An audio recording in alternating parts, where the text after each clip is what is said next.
శ్రీమాత్రే నమః. శ్రీ గురుభ్యో నమః. ద్వాదశ రాశుల వారికి కూడా గురుగ్రహం యొక్క గమనంలో భాగంగా ప్రత్యేకమైనటువంటి పరిస్థితులు నెలకొంటూ ఉన్నాయి. ఈ యొక్క ద్వాదశ రాశుల్లో గురువు గనక ద్వితీయ, పంచమ, సప్తమ, నవమ, ఏకాదశ స్థానాల్లో గనక సంచారం చేస్తే శుభ ఫలితాలు కలుగుతాయి. ఇదేంటండి ఓపెన్ చేయగానే ఏవో రెండో స్థానం అంటారు, ఐదో స్థానం అంటారు అని అనుకోకండి. గురువు ఎప్పుడైతే మన జాతకరీత్యా లేదా గోచారరీత్యా 2వ, 5వ, 7వ, 9వ, 11వ స్థానాల్లో ఉంటేనే శుభము. అంటే ఇలా లేనప్పుడు అది అశుభ ఫలితాలా అంటే అలా ఏం కాదండి.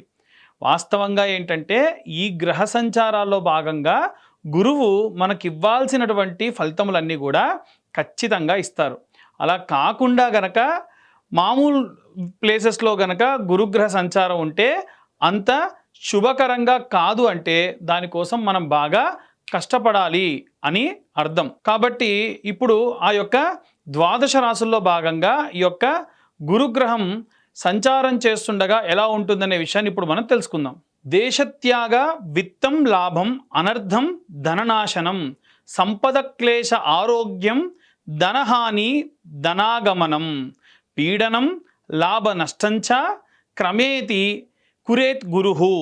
అంటే గురువు ద్వాదశ రాశుల్లో సంచరించే సమయంలో 1వ దేహత్యాగము సంబంధించి, 2 ధనలాభం సంబంధించి, 3 కార్యహాని, 4 ధననాశనము, 5 సంపద, 6 దుఃఖము, 7 ఆరోగ్యము, 8 ధనహాని, 9 ధనాగమనము, దశమము ఆయాసము, 11వ స్థానము లాభము, 12వ స్థానము నష్టము కలిగించును అని దీని యొక్క ఉద్దేశం. మకర రాశికి సంబంధించి ఈ యొక్క గ్రహ సంచారాల్లో భాగంగా ఈ యొక్క అక్టోబర్ నెలలో ఉన్నటువంటి గ్రహ సంచారాల్లో భాగంగా విశేషమైనటువంటి సత్ఫలితాలు పొందవచ్చు. ముఖ్యంగా ఈ యొక్క మకర రాశి అనగానే మనం అందరం కూడా ఏంటంటే పరాన్న జీవులుగా మనం అనుకుంటూ ఉంటాం. వీరికి ముసలి గుర్తుగా కనిపిస్తూ ఉంటుంది. నీళ్ళలో ఉన్నంత వరకు 1000 ఏనుగుల బలం, ఒకసారి నీరు విడిచిందంటే ఆ బలం కోల్పోతుంది. కాబట్టి వీలైనంత వరకు కూడా వీరిని సపోర్ట్ చేసే వాళ్ళు ఎప్పుడు కూడా వీళ్ళు వదులుకోరు.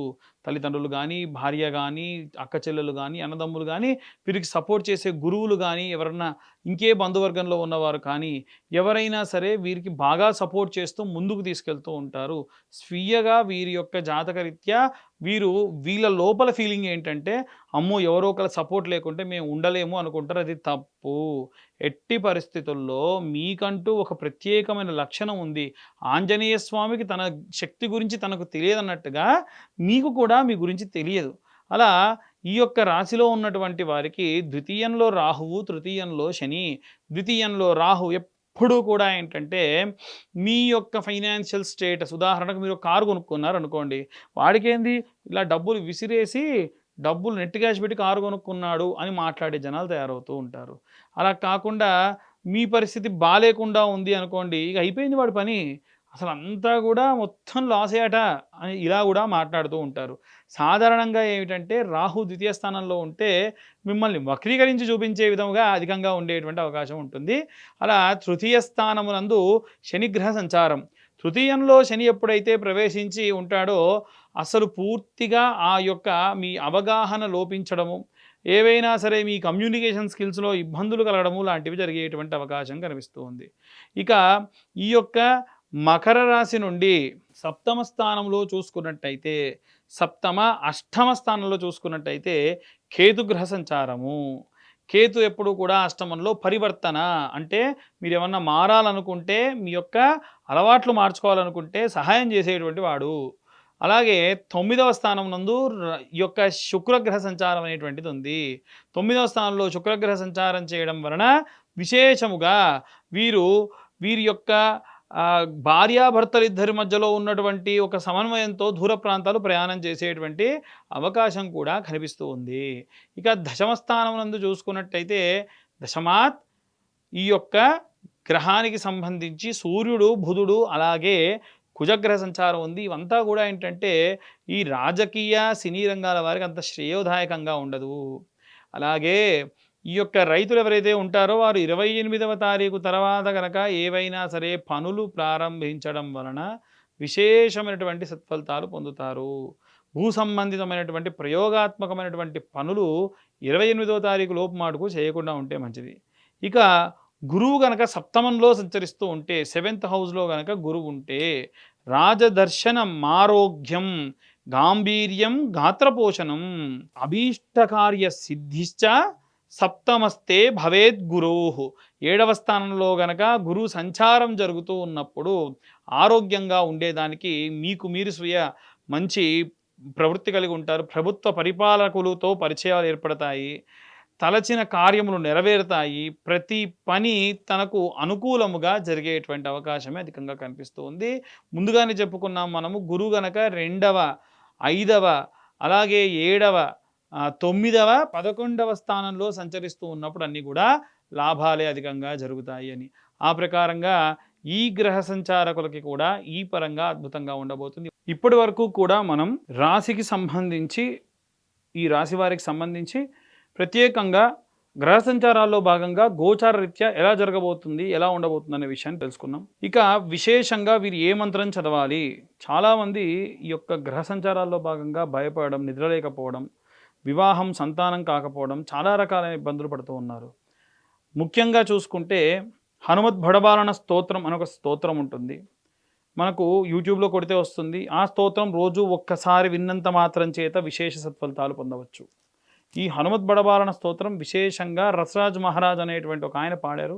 చాలా అద్భుతంగా ఉంటుంది. మీరు ఇవాళ రేపు షార్ట్స్లో చూస్తున్నప్పుడు ఓం హం హం హం హను హనుమంత అనేటువంటిది కూడా ఆయనే పాడారు. ఈ ఆంజనేయ స్వామి యొక్క బడబాలన స్తోత్రం విశేష శక్తినిస్తుంది. అలాగే ఈ యొక్క అన్ని రాసుల వారికి సంబంధించి, ఈ రాశి వారే కాకుండా అందరూ కూడా అన్ని వర్గాల వారికి సంబంధించి కూడా చూసుకుంటే విశేషంగా సంతానం లేకపోవడం, వివాహం కాకపోవడం, భార్యాభర్తల మధ్యలో గొడవలు లాంటివి జరుగుతూ ఉన్నాయి. కాబట్టి ఎవరైనా సరే ఈ పరమైన ఇబ్బందులు ఉంటే గనక, అమ్మాయిలకు గనక వివాహం కాకపోతే వరపాశుపతము అనేటువంటి అభిషేకము, హోమము ఉంటుంది. అబ్బాయిలకైతే కన్యాపాశుపతము అనేటువంటి హోమము, అభిషేకం ఉంటుంది. చక్కెరతో అభిషేకం చేస్తారు. అలాగే సంతానం లేని వారి కోసం సంతాన పాశుపతము అనేటువంటి అభిషేకము, హోమము కూడా నిర్వహించడం జరుగుతుంది. ఆరోగ్యం బాలేని వారికి సర్వాంగ పాశుపతము అనేటువంటి హోమం జరుగుతుంది, అభిషేకం జరుగుతుంది. ఎవరికైతే ఈ పరమైనటువంటి ఇబ్బందులు ఉండి ఉంటే ప్రతీ నెల ఆఖరి మంగళవారం నాడు విశేషంగా వీరందరి కోసము కూడా హోమము, అభిషేకాలు చేయడం జరుగుతుంది. ఆసక్తి కలవారు కాంటాక్ట్ చేయొచ్చు. అలాగే ఈ యొక్క అన్ని వర్గాల వారికి సంబంధించి ప్రత్యేకంగా ధనం రావాలండి, డబ్బులు రావట్లేదు, నాకు డబ్బులు కావాలి అంటూ ఉన్నారు. మీరు ఐశ్వర్యవంతులు కావాలి లేదా ధనవంతులు కావాలి, రెండిటికి వ్యత్యాసం ఉంది.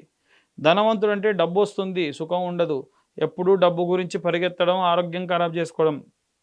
అదే ఐశ్వర్యవంతుడు అంటే సంపాదించిన సంపాదన ఇంటి దాకా రావడం, మన కోసం, మన కుటుంబం కోసం ఖర్చు పెట్టుకోవడం, వీలైనంత వరకు ఒకటికి దానం చేసే పరిస్థితుల్లో ఉండడం, తిన్న తిండి అరగడం, కంటి నిండా నిద్రపోవడం, ఇంట్లో లేదు అన్న పదం లేకుండా ఎప్పుడూ కూడా సంపాదించింది మెండుగా ఉండడం, దినదినాభివృద్ధి చెందుతూ మంచి సంపన్నుడిగా ఉండడం, ఇది ఐశ్వర్యవంతుడి లక్షణం.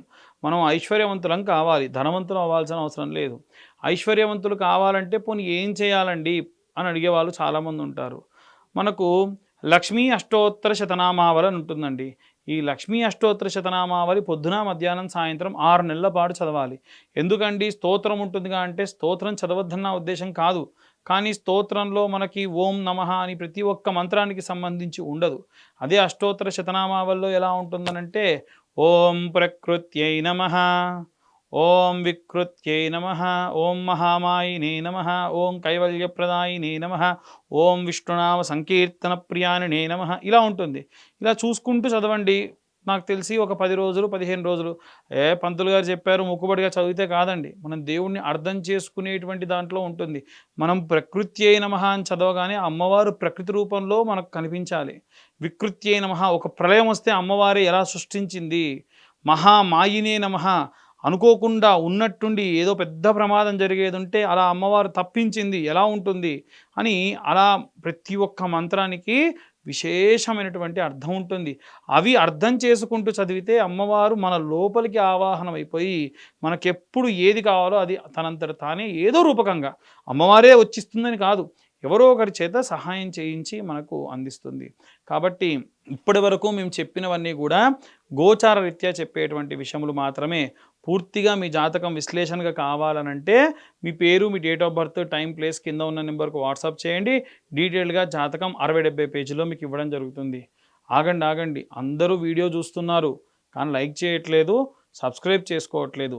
మీరు చేసేటువంటి లైక్, సబ్స్క్రైబ్ వల్ల మాలాంటి వాళ్ళకి కాస్త ప్రోత్సాహంగా ఉంటుంది. మేము చెప్పే విషయం గనుక ఇన్ఫర్మేటివ్‌గా ఉంటే ఇంకా నలుగురికి షేర్ చేయండి. అందరూ బావుండాలి. అందులో మనం ఉండాలి. సర్వే జనా సుఖినో భవంతు. స్వస్తి.